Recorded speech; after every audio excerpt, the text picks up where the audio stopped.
All right, we will be letting the folks in right now.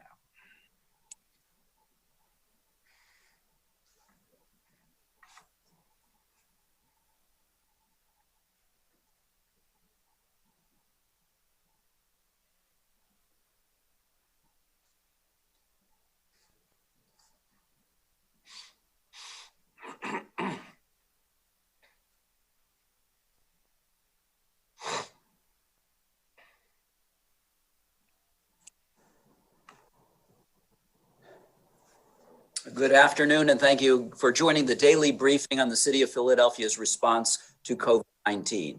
Today, our speakers are again joining the briefing virtually to adhere to social distancing guidelines. And we'll begin our briefing with opening remarks from Mayor Jim Kenney. Mayor, you have the floor. Thanks, Mike. Good afternoon, everybody. Last night, we had the pleasure of watching PHL Love, a concert with so many fantastic Philadelphians to raise awareness and support for the PHL COVID-19 Fund. Thank you to the many media outlets that ran the show, the performers, and special guests. And thanks to all of you for staying home, tuning in, and donating what you can to support organizations on the front lines of the pandemic. In the coming week, we'll have more information on the generous donations that resulted from the event. Our corporate neighbors continue to show generosity during these difficult times. The professional hygiene brand Torque made a $100,000 donation to Off Their Plate, an organization that supports both the food service and healthcare industries. This donation will provide thousands of nutritious meals to healthcare workers at hospitals in the region and restore hundreds of shift hours to restaurant employees in the Philadelphia community. MANA has been meeting the medical nutritional needs of people at acute risk from serious illness for 30 years through the delivery of medically tailored meals and nutrition counseling. To support these efforts, Lockheed Martin donated $400,000, one of the largest lump sum corporate gifts MANA has ever received. Lockheed Martin's decades-long presence as a major employer in Philadelphia and southern New Jersey means the corporation's retirees, employees, and their families are linked to the long-term health and prosperity of our region. In addition to these generous donations, Lockheed Martin employees in the region are manufacturing personal protective equipment for healthcare workers, contributing to school districts for distance learning, and donating meals to frontline workers.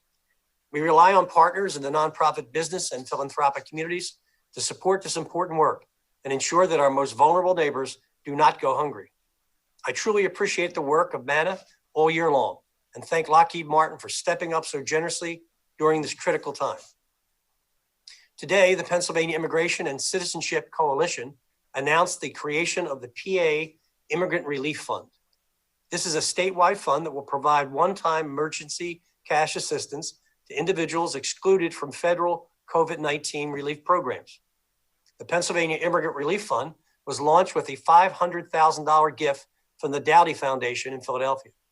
However, the fund has set a goal of raising $4 million by June 30th and helping 5,000 immigrants with direct cash assistance. It's in its first round of distribution, the Philadelphia Foundation, which houses the Pennsylvania Immigrant Relief Fund, distributed funds to 30 organizations across the state who are providing $800 in cash assistance to 580 individuals statewide. I extend my sincere thanks to the Albert and Mary Dowdy Foundation and all the individual donors for stepping up and supporting one of our most vulnerable neighbors. The PA Immigrant Relief Fund is a powerful example of how philanthropy is responding to the immediate demands of one of our most vulnerable communities. I'm sure this fund has the potential to positively impact so many immigrant residents in Philadelphia and beyond. For more information, go to paimmigrant.org. That's paimmigrant.org. Finally, today, I want to take a minute in advance of Memorial Day to thank all the men and women who gave their lives while serving in the U.S. military. I recently watched the series Band of Brothers again, and it was a dramatic reminder of the sacrifice so many Americans have made in defense of our country. And this includes Wild Bill Guarnier and Babe Heffron from South Philadelphia, who served in Easy Company in the 101st Airborne. You can visit their memorial at 2nd and Reed in South Philly. It's a beautiful and touching reminder of the dedication and sacrifice these and millions of veterans have made. I ask all Philadelphians to enjoy this holiday weekend safely and to take a few minutes to give thanks to those millions of Americans who have served us over the years. Now we'll turn it over to Dr. Farley for his daily update. Thank you very much, Mayor. We're seeing more signs of progress against the coronavirus epidemic here in Philadelphia. Since this time yesterday, we've confirmed 309 new cases in Philadelphia residents, bringing us to a total of 21,009 since the beginning of the epidemic. Now, we received many laboratory test reports in today, which is probably why that number 309 is a little higher than we've seen in previous days. Overall, the trend is still down. We're seeing progress in our congregate settings. If you look at the graph on nursing homes on the website, you can see that decline in cases. I will point out, though, that the nursing homes are starting to do screening of asymptomatic residents. And so we will expect to see more cases in nursing home residents in people who are asymptomatic, not sick, and may have had it in the past, but still have a positive test result. So we may be seeing some increased cases in the near future as a result of that. In the city's jail, we've confirmed 0 new cases in inmates since yesterday, but asymptomatic screening of inmates has started there as well. And so we will expect to find some cases there as well in the future. In our city's hospitals, as of yesterday afternoon, there were 549 inpatients with coronavirus infection in Philadelphia hospitals, and in hospitals in the region, it was 1,084. That's a definite decrease since yesterday, and a good overall decreasing trend over the past 2.5 weeks. Since this time yesterday, we've confirmed 56 new deaths from the coronavirus infection, bringing us to a total of 1,221 since the beginning of the epidemic. Of those 647, or 53%, were nursing home residents. Testing, as I said before, we have 47 test sites available throughout the city. Go to www.phila.gov/testing to find all the different sites and how you get there. And then just to talk to everyone else who doesn't have symptoms right now, we are, as these numbers continue to go down, we're getting closer to reopening. Whenever we reopen, however we reopen, there will be a new normal. That new normal will be different from how things were before the epidemic came. It will involve smaller numbers of people in any kind of interior space. It'll involve barriers between people, like those plexiglass barriers that you see around the cash register to block respiratory droplets from passing from one person to another. It'll involve spacing of people, decals on the floor that show that you should be 6 feet apart. And it'll involve masks. Masks is the one thing that you individually have an opportunity to really have control over. So wearing a mask is going to have to become a new normal. As I've said before, and I'm going to repeat many times, get a mask if you don't already have one and get used to wearing it. All the information and all of our data is on our website, www.phila.gov/COVID. Thanks. Thank you, Dr. Farley. And now we'll throw it over to Armando for the Spanish language translations of Dr. Farley's and the mayor's comments. Mensaje del alcalde Jim Kenney para el viernes 22 de mayo del 2020. Buenas tardes a todos. Anoche tuvimos el placer de ver PH Love, un concierto para crear conciencia y apoyar al fondo PHL COVID-19. Quiero dar gracias a los medios de comunicación que transmitieron el programa y a los artistas e invitados especiales y, por supuesto, a todos ustedes por quedarse en casa y sintonizar el concierto y por las donaciones para apoyar a las organizaciones que están batallando contra esta pandemia. La próxima semana tendremos más información sobre las generosas donaciones que resultaron de este evento. Nuestros aliados corporativos continúan mostrando su generosidad durante estos momentos difíciles. La marca de higiene Tork hizo una donación de $100,000 a Off Their Plate, una organización que apoya a quienes nos prestan atención médica y a aquellos que trabajan en el rubro del servicio de alimentos. La donación les dará miles de comidas nutritivas a los trabajadores de la salud en los hospitales de nuestra región, generando también cientos de horas de trabajo para los empleados de los restaurantes en la comunidad de Filadelfia. Por su parte, durante los últimos 30 años, Mana ha estado satisfaciendo las necesidades nutricionales de las personas a riesgo de contraer graves enfermedades, dándoles comidas médicamente adaptadas y también asesoramiento nutricional. Para apoyar estos esfuerzos, Lockheed Martin donó $400,000, una de las donaciones corporativas más grandes que Mana haya recibido alguna vez. La presencia de Lockheed Martin durante décadas como un importante empleador en Filadelfia y en el sur de Nueva Jersey significa que sus jubilados, sus empleados y sus familias están comprometidos con la salud y con la prosperidad a largo plazo de nuestra región.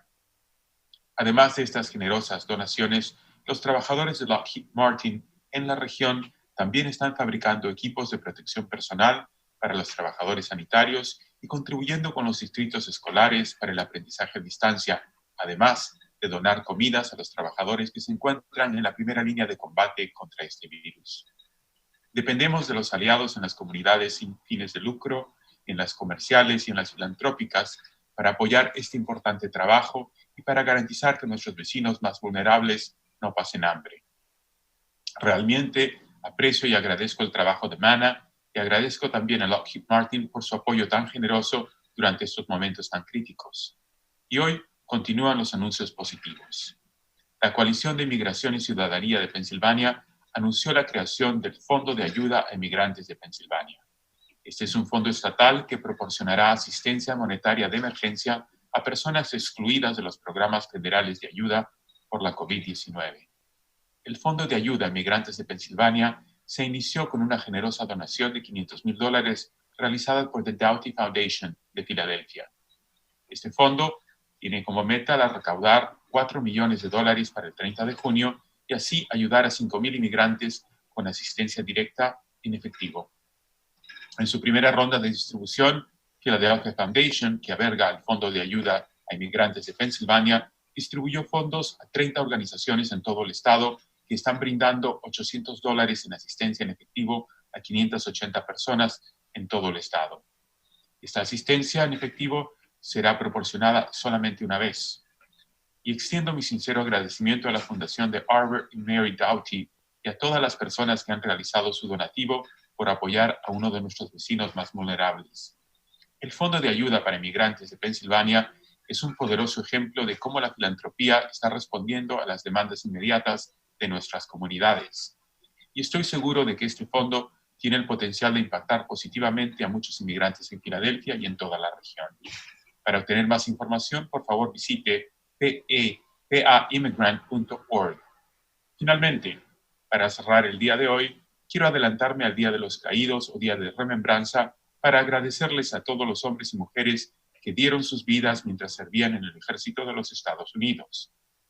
Recientemente vi la serie Band of Brothers, que fue un recordatorio dramático del sacrificio que tantos estadounidenses han hecho en defensa de su país. Les pido a todos los habitantes de Filadelfia que disfruten de este fin de semana festivo de una manera segura y que se tomen unos minutos para agradecer a los millones de estadounidenses que han servido en las Fuerzas Armadas. Y esta es la actualización en materia de salud para el viernes 22 de mayo del 2020. Desde ayer se han confirmado 309 nuevos casos de coronavirus en Filadelfia y actualmente tenemos un total de 21,009 casos en la ciudad. Estamos recibiendo reportes de casos, pero con retraso. Y aún así, la tendencia sigue mostrando el descenso de los casos. También hay avances en la evolución de los casos en los entornos grupales.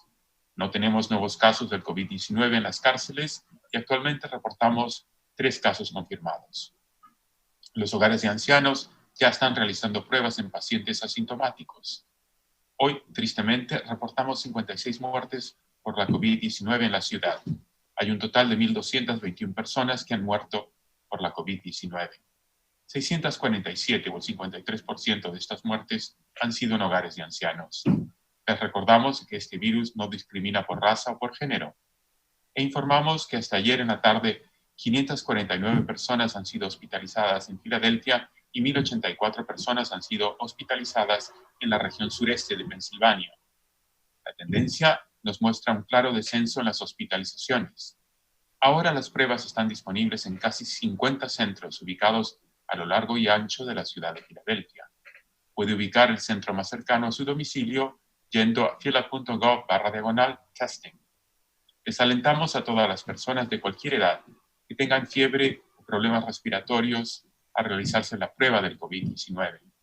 Les recordamos que las pruebas están disponibles con previa cita. Y estamos muy cerca ya de la reapertura de nuestra hermosa ciudad. A medida que nos acercamos a la fase amarilla, vamos a tener que acostumbrarnos a normalizar el uso de la mascarilla o cubierta facial al salir de casa.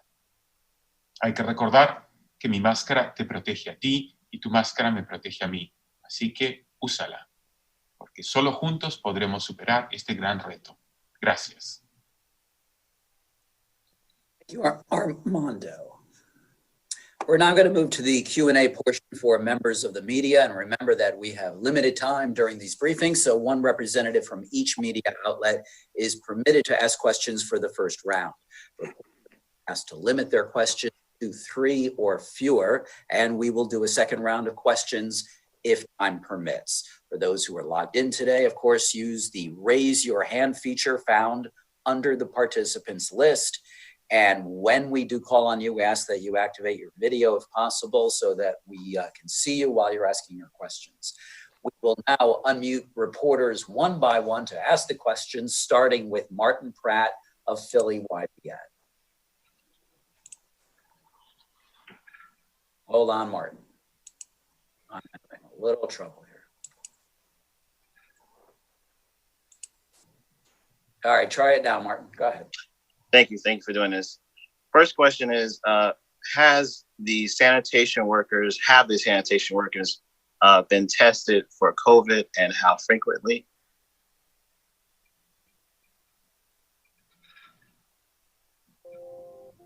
Sorry, it took me a second to unmute.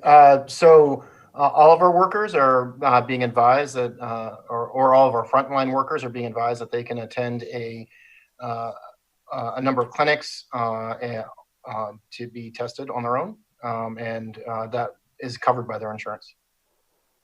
Excellent. And are they given N95 masks, not cloth masks, and gloves that won't pierce, so they're not given masks?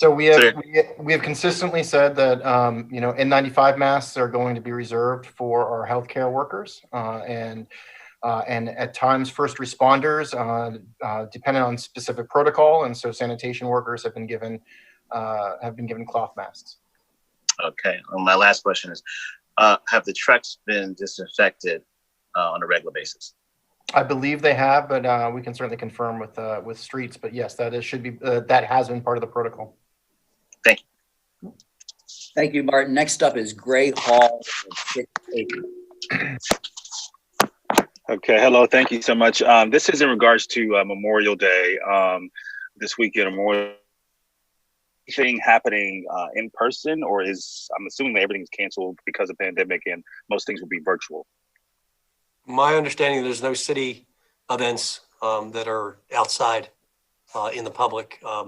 We're advising people to follow our social distancing policies, and wear masks when out, and not to congregate in more than groups of 10.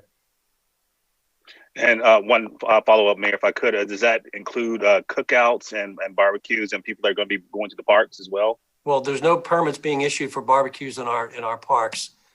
Certainly, people are going to do what they're going to do. We would ask them to abide by our guidelines and keep themselves and their families safe. But if they want to have a barbecue in their yard, it's certainly their house, and they're able to do what they like. Thank you so much. All right, thank you, Gray. Next, we go to Pat Loeb of KYW. Dr. Farley, 56 deaths sounds very high. Is this another case of reconciling data, or? Yeah, this is another case of matching this against another external database, and so we pick up cases in the past. Okay, and the Google and Apple have announced the beta phases over of their contact tracing app. Would you expect to be able to use that in a meaningful way to do contact tracing? We're still in the process of evaluating what role those apps have to play. The users, my understanding is the users have to turn them on, and so there have to be enough people using them in order to have it be meaningful. So it's definitely not going to rely on them. This is mainly going to be human-to-human activity. If an app comes forward that really can help us out, we'll be happy to use it, but that's not central to our plans right now. Okay, thank you. Thank you, Pat. Now we go to Laura McChrystal of the Inquirer. Hi, I'm wondering if you could update us on, talks with Governor Wolf's office about reopening and when that might be, if you have any more news there. Nothing that I'm aware of at this moment. We talk to the governor's office and his folks all the time. I talk to, almost every day. I talked to the governor myself 2 days ago about the issues with PPE, but no specific conversation on reopening, quote unquote. Okay. And is the city still planning to, I know numbers of cases per day are going down, but is the city still planning to wait until that around 50 or 55, whatever it was per day threshold to start moving to the yellow phase? Doc, you want to take that? We're tracking the indicators overall. The governor has his rules, and I can't say that that's a threshold that's going to happen here in Philadelphia. It's certainly not close. Our rates are a good bit higher than that. So we're still focused right now on trying to get those case rates down before we have any specific dates in mind. I don't really think we should be going by dates necessarily, but by data and numbers. And certainly people can argue about the numbers one way or the other, but I think that the data approach to science and medicine is the best approach to keeping people safe and healthy.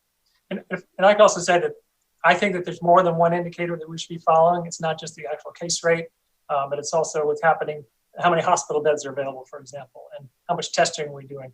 So we're looking at a variety of metrics that says that we would be safe to go to the next step of opening. Okay.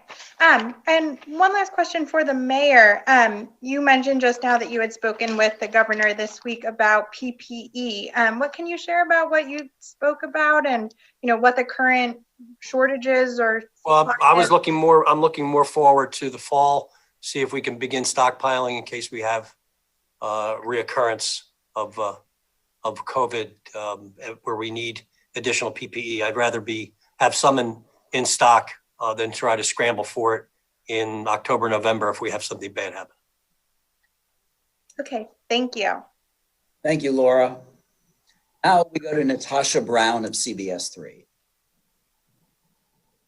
Hold on, Natasha, give me 1 second.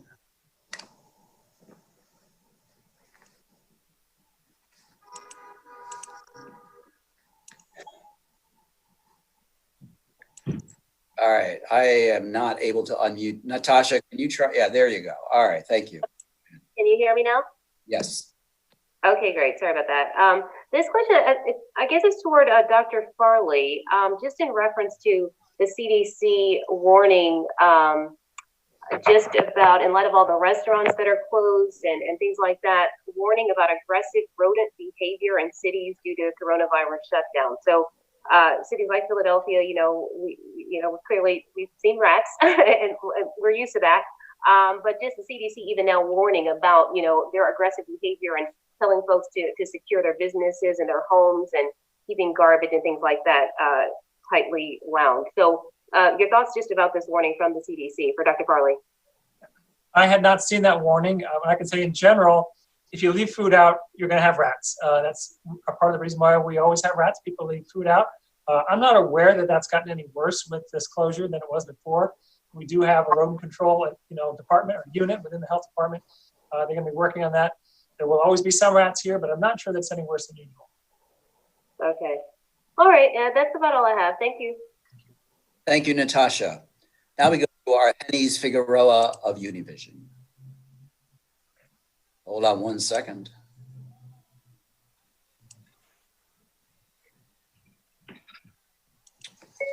All right, try it now. Okay. Good afternoon, Mayor and everyone. I need Armando, your translation, please. Buenas tardes, Argenis, ¿cómo estás? Buenas tardes, muy bien, gracias. Armando, mi pregunta es para el alcalde. Y es que esta semana se estuvo rumorando que el distrito escolar no ha recibido fondos y entendiendo todo este tema del déficit del presupuesto, quería saber si la ciudad tiene alguna información sobre esto. My question is for the mayor. This week there's been rumors going around that the school district has received funds, and in light of the deficit that's being spoken about, does the mayor have any information on this? I don't know what kind of funds he's speaking of. No entiendo, Argenis, de qué tipo de fondos hace referencia. Ellos aseguran que fondos federales, pero justamente como no he podido conversar con ellos directamente, no sé si la ciudad tiene alguna participación dentro de la transferencia de estos fondos, por eso pregunto. I'm referring to federal funds, which is what they've mentioned, and I don't know if the city has any participation in the disbursement of these funds. I'm not aware of the funds. We can check it out. Maybe Brian has more information. Yeah, so any federal funds that the school district has received is around preparing for and responding to COVID-19. It is not to fill lost revenue that they would have generated from taxes or from the city's general fund. Es información que vamos a verificar respecto a esos fondos, pero según tengo entendido, los fondos federales que ha recibido el distrito escolar son para preparar su respuesta ante la COVID-19 y no para poder subsanar cualquier déficit que tengan operativamente hablando. Es decir, ¿no tienen todavía alguna proyección para el próximo comienzo en otoño? En términos de... es decir, que si esto estaría, si ellos creerían que este déficit presupuestario afectaría el comienzo de clases en otoño. The question has to deal if you have any projections as to how this deficit in the budget may be affecting the start of classes come the fall. Well, first of all, the classes starting in the fall is not simply a financial question. It's a question of whether or not they can open in the fall. And when we get closer to that, we'll have a better idea. But I'm a little confused as to, I don't understand when Brian talked about the funds not being able to replace any operational deficit going forward. That's why we proposed the revenue package we proposed in the amended budget in order to keep the school district from hitting that deficit. And if council passes that budget, there won't be a shortfall. If council rearranges the budget and finds revenue somewhere else, or available dollars somewhere else for the school district, there won't be a shortfall. Our budget as proposed does not have a shortfall for the district. Primero, antes que todo, quiero decirte que el comienzo de las clases en el otoño no solamente depende de factores financieros, sino también, obviamente, de factores de seguridad, si es que se va a poder abrir clases de forma regular. Quiero decir también de que estamos cerca de obtener mayor información respecto a ello según el tiempo avance y sepamos más. Y que no tenemos nosotros ningún entendimiento, no comprendemos a qué se refieren esta donación de fondos para reemplazar un presupuesto un déficit presupuestario del Departamento de Educación. Nosotros hemos propuesto en nuestra enmienda al déficit en el presupuesto que el Consejo Municipal proporcione un paquete de ayuda, pero esto no significa que no se encuentren fondos en algún otro lugar para tratar de que no haya una caída en los presupuestos con los que opera el distrito escolar. Okay. Muchas gracias, Armando. Es todo. Bueno, thank you. Thank you, Argenis. Now we go to Layla Jones. Hello, hi. I have a question for Dr. Farley. A few questions. Dr. Farley, is having robust contact tracing one of the things that's important for reopening? And what kind of threshold needs to be reached with that? It's absolutely important to full reopening so that ideally we have our case counts down, and then every case that we hear about, we immediately interview, find out who their contacts are, and reach those contacts and have them go into quarantine so they don't further spread the infection. And certainly that's our goal. It's going to take us a few steps to get to that goal. But as the case counts go down, we hope that we can increase the number of the cases that we're interviewing to get to where we're getting all of them. What specifically needs to happen in order to get to the point where the city is ready for that kind of contact tracing? Well, there's a number of things. We have to hire some additional staff to be contact tracers. We have some partnerships in place right now with the organizations that are assisting with that. We'll probably have additional partnerships. We have to get more of our information systems in place so that there's many different steps within that. But it's really it's a scale up of all those things at one time. Okay, thank you. Thank you, Layla. Next up is Kennedy Rhodes, of the Philadelphia Business Journal. Hi, this question is for Dr. Farley, and I apologize if this has already been asked, but does the city have a model or projection that estimates when Philadelphia's numbers will reach the threshold for reopening that Governor Wolf has put in place? we don't have a model for that. I mean, anybody can take the graph that we have on our website and, you know, sort of estimate from down there as to when we'll get there. But there's nothing that we've formally put together. Okay, thank you. That's all I had. Thank you, Kennedy. We are now going to move to a second round of questions. And next we go back to Martin Pratt of Philly YBN. Thank you. Brian, I wanted to clarify a couple of things.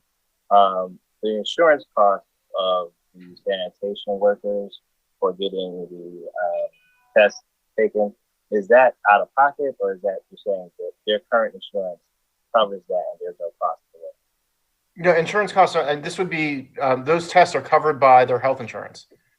And so their health insurance would pay to have the test done. Gotcha. And then when you said the frontline workers and masks, I need some clarity on that. Do you mean that the masks are predominantly for hospitals and not for, we'll say, like sector workers or sanitation workers?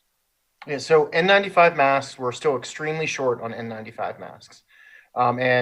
So we are reserving those for healthcare workers, police officers, and even firefighters are using something that is different than N95 masks at this point. So, you know, we are providing sanitation workers with cloth masks. We're providing our violence prevention workers with cloth masks, and our police officers, you know, majority of the time for average interactions are also wearing cloth masks. So, you know, we just don't have the N95s to distribute to all of our staff. Gotcha. And is there any kind of plan in place? We know that our sanitation workers are pretty exhausted. Is there a plan in place to hire more? Martin, it's really hard to understand you. I don't know. Oh, I'm sorry. Can you hear me now? I'll try it again. Okay, I'm sorry. Can you hear me? It's very difficult, but go for it. The question was, is there a plan in place to alleviate the already exhausted team of sanitation workers we currently have with maybe temporary workers? There is not a plan to bring on temporary workers. You know, we are continuing to experience high levels of call out. And certainly if we're able to alleviate the number of employees that are calling out, we'll be able to alleviate the stress and strain of those folks who are coming to work every day. Thank you. Right. Thank you, Martin. Could I jump in for a sec and just talk a little bit about masks, because this question comes up a lot, and I think there's an important thing people need to understand, and that is that the N95 masks, because they're so good at filtering the air, are distinctly uncomfortable to wear. If people in their ordinary activities were given an N95 mask, they wouldn't want to wear it all day long. So it's actually much better for somebody who does not have an intense exposure to someone with the infection to have a surgical mask or a cloth mask than an N95 mask. So I think there's a misunderstanding there. It's actually, you know, it's going to be better for people who really don't have to be working close to a patient as a healthcare worker would. It'd be better for them to not have an N95 mask. Great. Thank you, Dr. Farley. And we will go now back to Laura McChrystal of the Inquirer. Hi. Following up on my questions about reopening, some of my colleagues at the Inquirer have just published a story reporting that the governor is expected to announce that all Pennsylvania counties will move into the yellow phase by June 5th at the latest. Is that something that you all are familiar with? And do you think that Philadelphia will be ready for that by then? So, yeah, I can say that, you know, we'll look at it. There may be things that Philadelphia can do. If our case rates continue to go down, there may be things that Philadelphia can do safely. I think whatever we do, we want to be very careful about it, very gradual about it, and have systems in place so that we can measure whether there's any signs of increased viral activity as a result of that. Okay, so had you heard from the governor's office that announcement was planned? I'd heard that there was a government announcement planned later today. I had not known what's in there. And we can't react to what has not been announced. Okay, understood. You know, do you anticipate that, you know, Philadelphia will go along with whatever plan it is that the governor's office puts out? I can't answer that question because I don't know what he's announcing. And I know there's an announcement, but the specifics of the announcement need to be known before we can respond to it or I'd be Sure. for the horse. If I could just finish my question, I guess generally, could there be a scenario in which, the rest of the state is doing something, but Philly as a city is still keeping certain restrictions in place? It's not our goal. We from the very beginning have been working with the Southeast region. We like to walk the same route together. And once we see what exactly is being announced, we'll be able to determine what it is, how we can respond. Okay, thank you. Thank you, Laura. We'll go now to Claudia Lauer of the Associated Press. Hey, how are you? I know this is well-tread ground at this point, and I apologize. I just wanted to clarify the plan for the homeless folks who are sheltering at the airport. I know that the date of breaking up that encampment, or however it's being phrased, I'm sorry if that's incorrect, but was moved to likely Tuesday, but I wanted to double check if you have any details of how that's going to work. The plan is to continue operations on Tuesday, and individuals will be relocated from the airport. They'll be tested, and then they'll be triaged into appropriate shelter from there. So they will be offered transportation to a shelter if they choose to, but they choose not to. Well, they are not permitted to stay at the airport, and so we do. Delaware County will also be at the site as well, and so some may choose to go to Delaware County. They're also offering services. Some may choose to accept services from Philadelphia, and you're absolutely right. Some will not accept services at all, which is certainly within their rights, but they're certainly not allowed to stay at the airport from this point forward. Okay, so the plan is for the airport to start enforcing, moving them, if not helping them get somewhere, which they're being offered on Tuesday. But, if they choose not to stay, the airport will be asking them not to be in the terminals. Correct. So the airport issued a regulation 2 weeks ago that was to go into effect on Friday. That would people with airport business would be allowed inside the terminals. And so they'll be, again, enforcing that regulation on Tuesday. They delayed enforcement at our request. Okay. And testing starts on Tuesday, or it's being done over the weekend? It is, I believe, should be being done on Tuesday. Tuesday. Okay. Thank you. Thank you, Claudia. And finally today, Pat Lowe, back to you for KYW. Thanks. Dr. Farley, how many tests per day is the city doing now? It's probably closer to 1,600 than it was to 1,500. Okay. And then I think this question is for Mike more than anybody. For our planning purposes, the state briefing is at 4 p.m. If Dr. Farley and Mayor Kenny won't comment now on what's expected to come out of that, how will we be able to get their response after 4? You could email us, Pat, and we will provide a statement. Thank you. Mm-hmm. And that concludes today's daily briefing. We do note that the city will not be holding a COVID-19 press conference during the Memorial Day weekend. Press releases will be issued on Saturday, May 23rd, and on Monday, May 25th. No press release on Sunday. And the press conferences will resume on Tuesday, May 26th. Thank you. Until then, have a safe weekend. This concludes the briefing.